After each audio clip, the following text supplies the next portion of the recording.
세월의 강을 건너온 이들에게 가장 무거운 짐은 어쩌면 어깨에 지운 가방이 아니라 마음속에 품은 내일의 걱정일지도 모르겠습니다.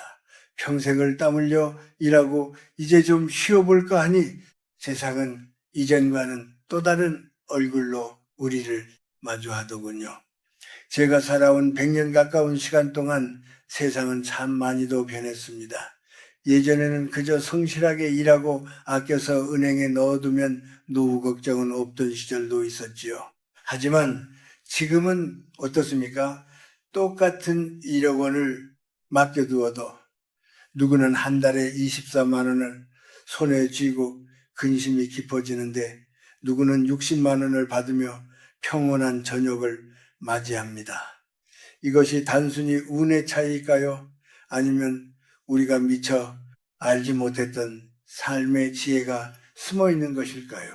은행이라는 곳은 참으로 묘한 곳입니다.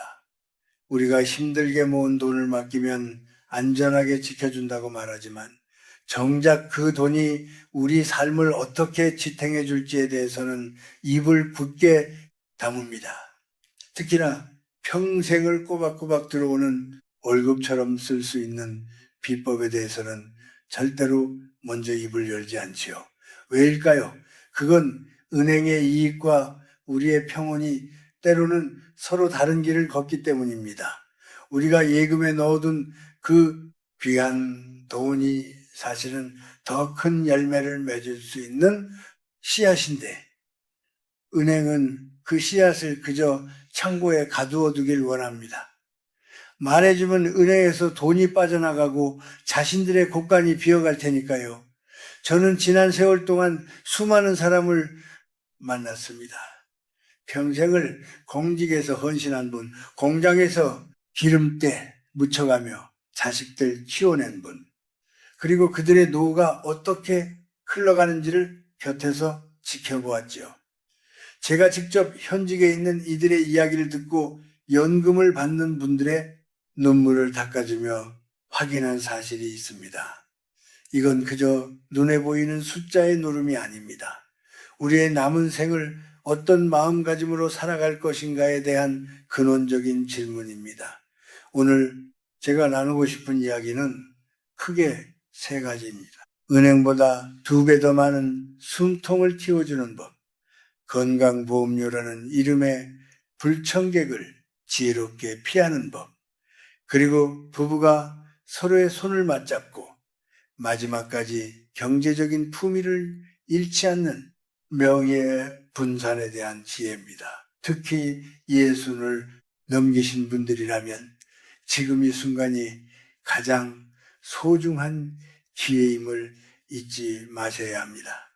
저희 아버님께서도 제조업에서 무려 37년을 일하셨습니다. 첫 월급을 받던 날부터 정년퇴직을 하시던 그날까지 단 한 번의 이직도 없이 그저 한 우물만 파셨지요. 밤낮으로 일하셨고 주말과 명절조차 회사 걱정에 편히 쉬지 못하셨습니다. 구조조정에 거센 바람이 불 때도 끝까지 자리를 지키며 후배들을 다독이셨고 본인의 승진보다는 조직의 안녕을 먼저 생각하셨던 그런 분이셨습니다. 그렇게 37년의 세월을 고스란히 바쳐 손에 쥐신 퇴직금이 1억 2천만 원이었습니다. 처음 그 돈을 받으셨을 때 아버님은 참으로 아이처럼 기뻐하셨죠. 이 정도면 남은 20년은 문제없겠지라며 안도하셨습니다. 하지만 은행에 그 돈을 넣어두시고 딱 한 달이 지난 뒤 통장을 확인하시던 아버님의 표정은 제가 평생 잊을 수 없는 그늘이 드리워져 있었습니다. 한 달 이자가 고작 29만 원이었던 겁니다.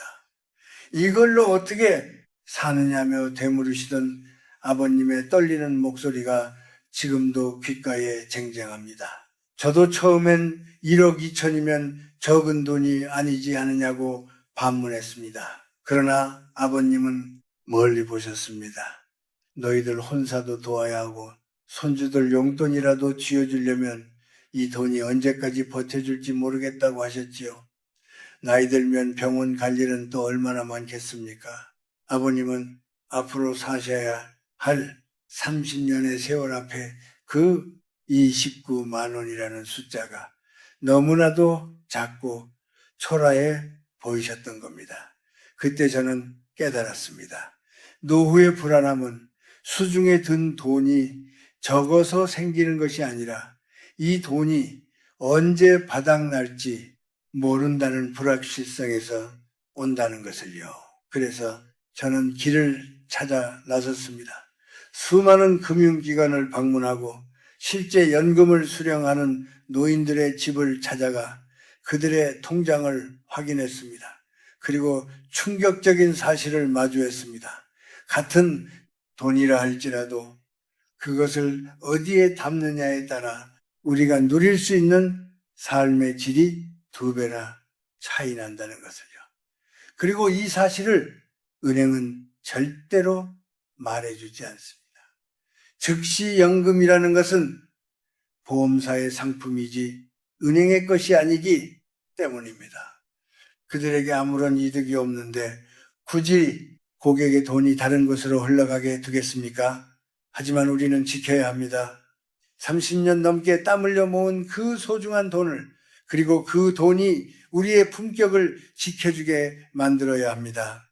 우리가 흔히 말하는 은행 예금이라는 것에 대해 곰곰이 생각해 보면 참으로 허망한 구석이 많습니다. 2025년에 이른 봄을 지나는 지금 시중은행의 금리를 따져보면 1억을 넣어두었을 때 1년에 받는 이자가 세금을 떼기 전에는 350만 원 정도입니다. 얼핏 보면 큰 돈 같죠.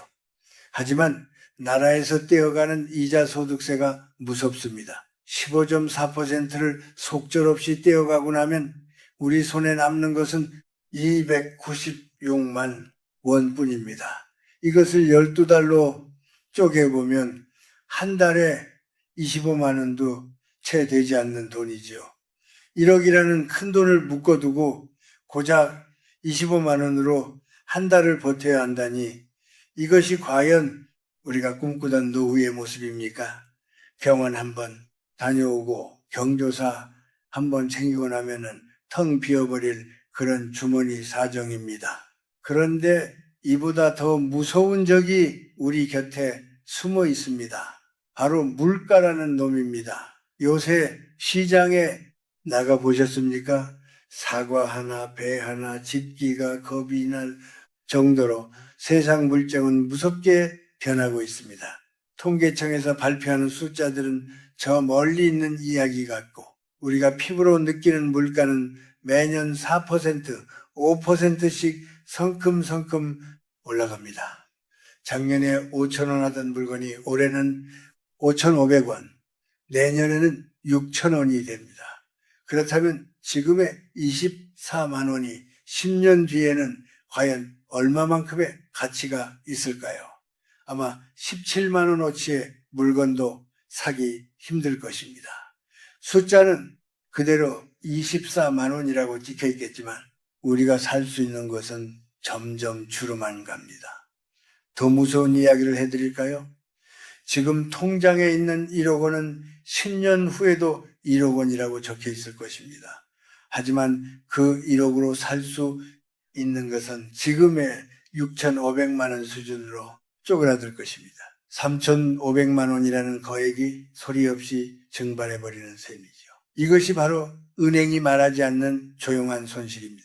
돈을 은행에만 묶어두면 숫자의 안전함에 속아 인생이 점점 위태로워지는 것을 눈치채지 못합니다. 제가 예전에 만났던 최영성이라는 어르신이 계셨습니다. 공직에서 평생을 봉직하시고 퇴직금 1억 5천만 원을 받으셨지요. 그분은 참으로 고지식한 분이셨습니다. 나는 평생 나라에서 주는 월급 받고 살았으니 퇴직금은 절대 건드리지 않고 이자만 받아서 검소하게 살겠다고 다짐하셨지요. 하지만 5년이라는 세월은 그분의 다짐을 무참히 꺾어 놓았습니다. 이자만으로는 도저히 생활이 되지 않았던 겁니다. 몸은 여기저기 고장이 나기 시작해 병원비는 들어가고 명절 때 찾아오는 자식들, 손주들 빈손으로 보낼 수 없으니 원금을 조금씩 헐어쓰기 시작하셨습니다. 처음엔 50만 원, 그 다음엔 70만 원. 그렇게 야금야금 사라진 원금은 어느덧 9천만 원밖에 남지 않았습니다. 최 어르신은 제 손을 잡고 말씀하셨습니다. 내가 죽기 전에 이 돈이 먼저 바닥날 것 같아 밤잠을 설친다고요. 그분의 눈동자에서 느껴지던 그 깊은 공포는 제 가슴을 후벼 팠습니다. 여러분, 이것이 바로 우리네 노후의 민낯입니다. 돈이 없어서가 아니라 돈이 떨어질까봐 두려운 마음 말입니다. 10년 뒤에 내 통장이 영원히 되면 어찌할까? 자식들에게 손을 벌려야 하나? 아니면 아픈 몸을 이끌고 다시 일터로 나가야 하나? 이런 생각이 꼬리를 물면 평온해야 할 노후가 지옥으로 변합니다.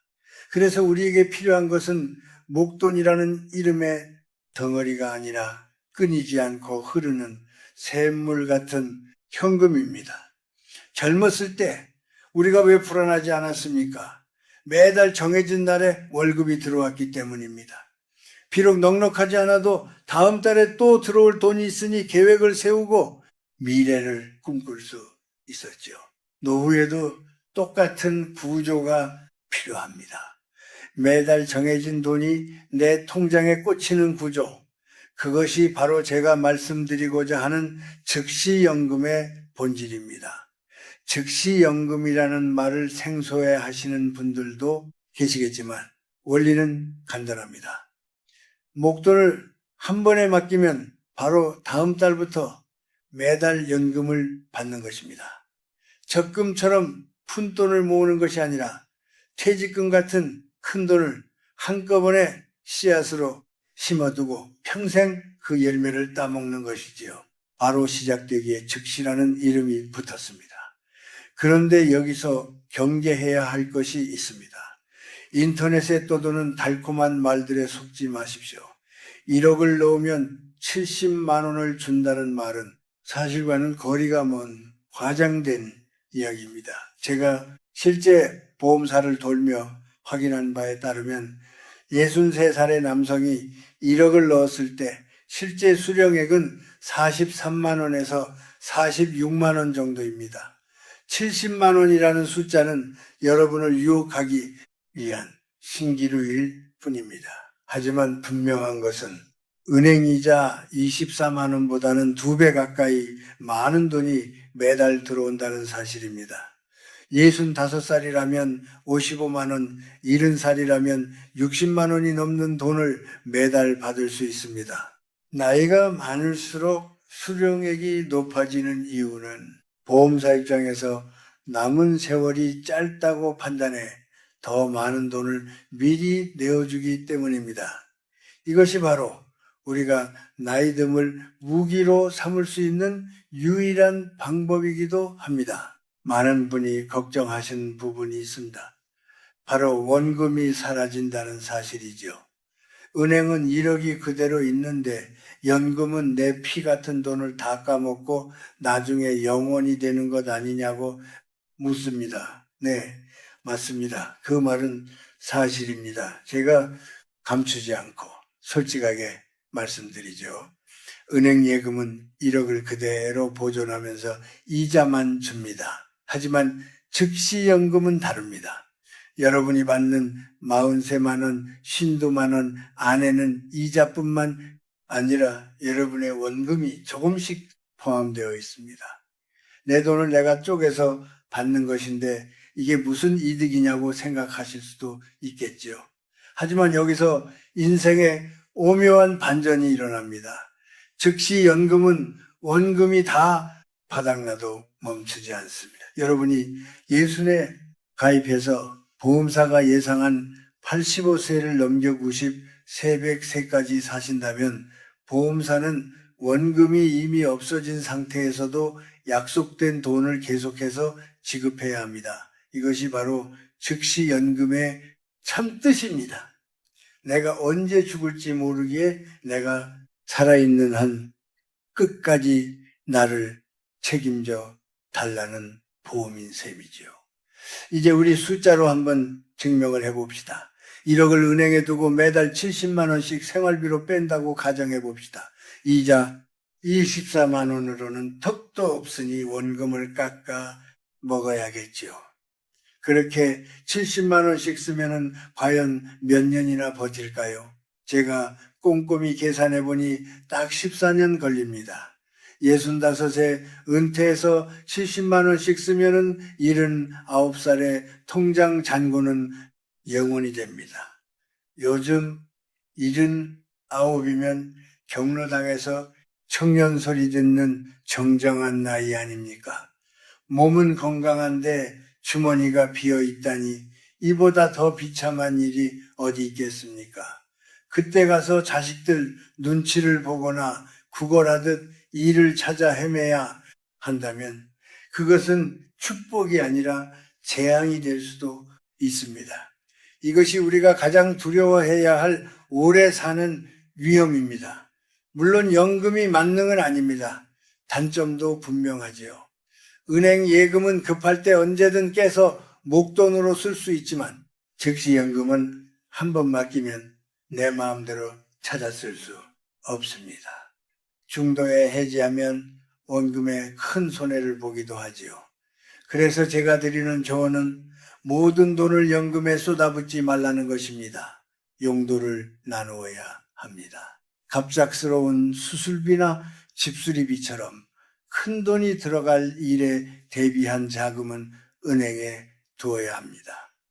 하지만 죽을 때까지 숨 쉬듯 써야 하는 기본 생활비만큼은 연금이라는 튼튼한 방패를 세워야 합니다.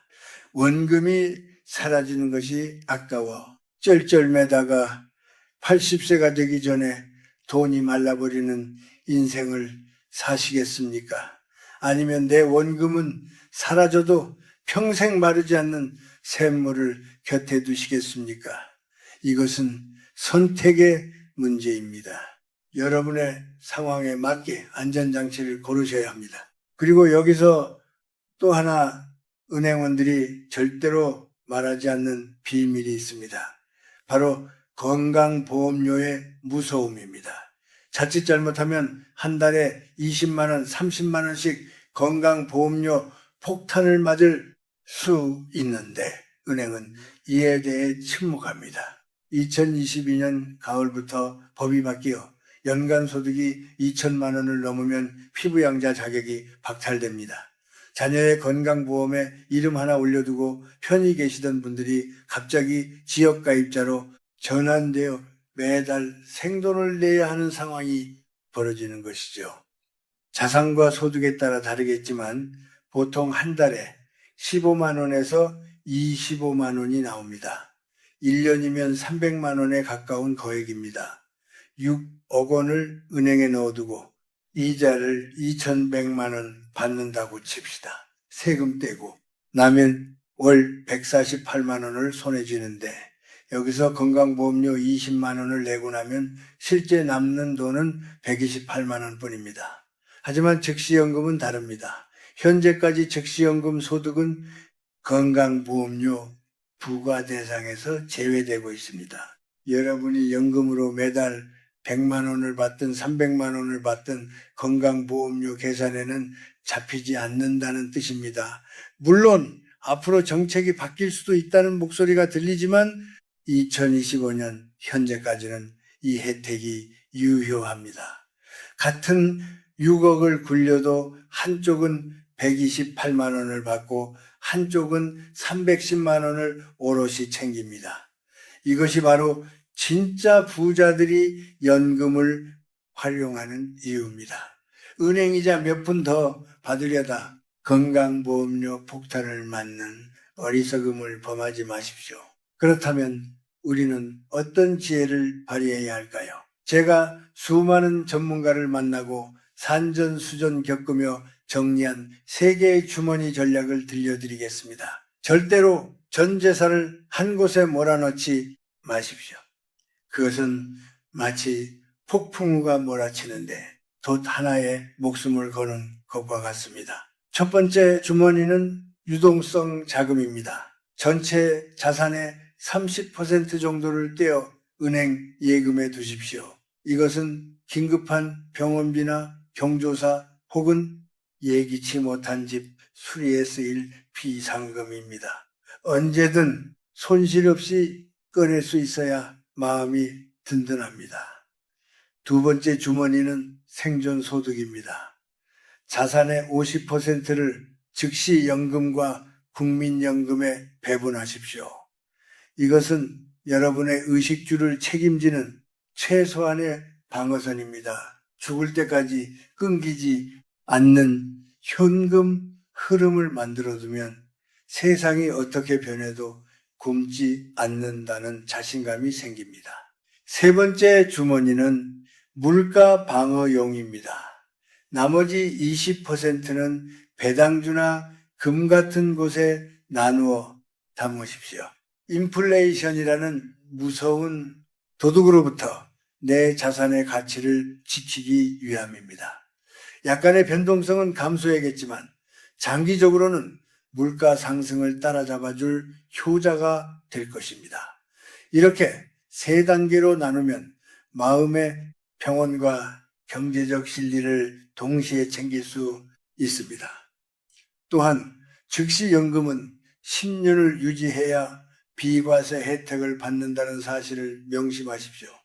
당장 5년 안에 써야 할 돈은 절대로 연금에 넣어서는 안 됩니다. 10년 이상 묵혀두고 나의 노후를 위해 확실하게 떼어놓을 돈만 선별하십시오. 그리고 부부가 함께 계신다면 더욱 정교한 전략이 필요합니다.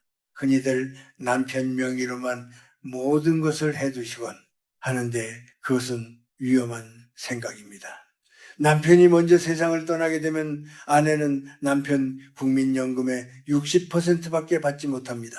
40%가 순식간에 날아가는 것이죠. 하지만 즉시연금은 본인 명의로 가입한 사람에게 100% 지급됩니다. 이 억원이 있다면 남편 명의로 1억, 아내 명의로 1억을 나누십시오. 그러면 훗날 누가 남겨지더라도 본인의 연금만큼은 고스란히 지킬 수 있습니다. 유족연금에만 기대는 것은 반쪽짜리 노후일 뿐입니다. 제가 만났던 한 부부의 이야기가 떠오릅니다. 남편분은 공무원연금을 받으시고 아내분은 전업주부로 평생 사셨지요. 수중에 현금 3억이 있었는데 처음엔 모두 남편 명의로 하려 하셨습니다. 제가 극구 만류했지요. 남편분이 먼저 떠나시면 아내분은 유족연금만으로 사셔야 하는데 그 고단함을 어찌 견디시겠냐고요. 결국 1억 5천씩 나누어 가입하셨고 남편분은 90만 원, 아내분은 85만 원의 평생 월급을 만드셨습니다. 나중에 아내분 혼자 남게 되더라도 본인의 85만 원은 굳건히 지켜질 것이고 거기에 유족연금이 더해지면 생활에 궁색함은 없을 것입니다. 이것이 바로 현명한 설계이자 서로에 대한 마지막 사랑의 표현입니다. 또한 요즘은 황혼이혼이라는 가슴 아픈 일도 많지 않습니까? 국민연금은 이혼하면 나눠야 하지만 민간연금은 누구 명의냐가 절대적입니다. 아내 명의로 따로 연금을 만들어두는 것은 만약의 상황에서 여성을 지켜주는 든든한 보호막이 됩니다. 이는 재산 분할의 대상도 아니기에 오롯이 아내의 몫으로 남습니다. 그리고 비과세 한도도 따져봐야 합니다. 1인당 1억 원까지가 한도이니 2억을 넣고 싶다면 부부가 나누어 가입하는 것이 세금을 아끼는 지름길입니다. 1억을 넘기는 순간 세금이라는 불청객이 찾아온다는 것을 잊지 마십시오. 이제 여러분이 가질 법한 의문들에 대해 제가 살아온 경험을 담아 답해드리고자 합니다. 일찍 죽으면 손해 아니냐는 질문을 참 많이 받습니다. 하지만 요즘 즉시연금은 보증형이라는 제도가 잘 되어 있습니다. 10년 혹은 20년 동안은 내가 설령 일찍 떠나더라도 남은 돈을 가족들이 받을 수 있게 해두는 것이죠. 1억을 놓고 10년 보증을 택했는데 3년 만에 돌아가셨다면 남은 7년치의 돈은 유족의 품으로 돌아갑니다. 한 푼도 날리지 않으니 걱정 마십시오. 오히려 오래 살면 살수록 보험사가 손해를 보고 우리가 이득을 보는 구조이니 마음껏 장수하시길 권합니다. 또한 중도에 해지하면 어쩌냐는 걱정도 있으시지요. 그래서 제가 계속 강조하는 것입니다. 절대로 전 재산을 넣지 마십시오. 비상금 30%를 남겨두라는 말은 여러분의 숨통을 틔워두라는 뜻입니다. 물가가 오르면 연금의 가치가 떨어지는 것 또한 사실입니다. 10년 뒤에 50만 원은 지금의 50만 원보다 힘이 없겠지요. 하지만 그것은 은행 예금도 마찬가지입니다. 1억 원의 가치가 떨어지는 것은 숙명과도 같습니다. 다만 연금은 죽을 때까지 나온다는 점에서 끝이 있는 예금보다 훨씬 강력한 생존 무기가 됩니다. 나이가 많아서 늦었다고 생각하시는 분들도 계시겠죠. 제가 만난 72살의 할머니 한 분은 내 나이에 무슨 연금이냐며 손사래를 치셨습니다. 하지만 계산기를 두드려 보니 1억을 넣었을 때 한 달에 85만 원이 넘는 돈이 나오더군요. 보험사는 그분의 남은 생을 15년 정도로 계산하기에 더 많은 돈을 매달 내어주는 것입니다. 나이 듦은 결코 약점이 아닙니다.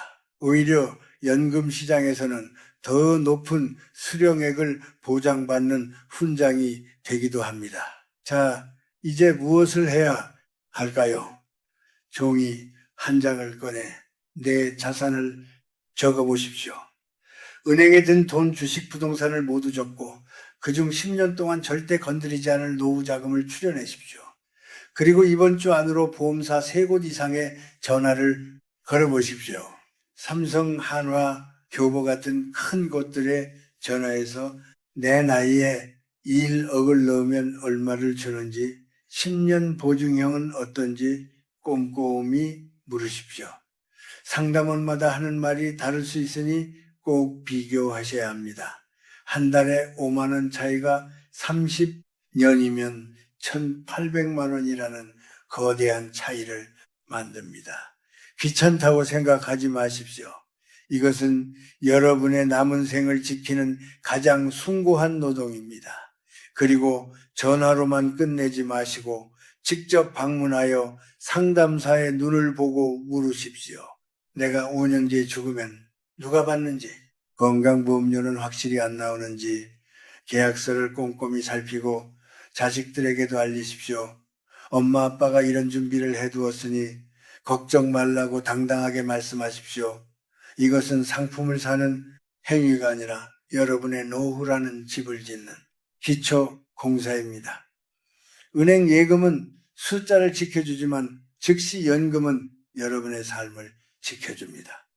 제가 66세 아버님께 권해드려 8천만 원을 연금으로 바꾸게 했을 때 아버님은 1년 뒤 이렇게 말씀하셨습니다.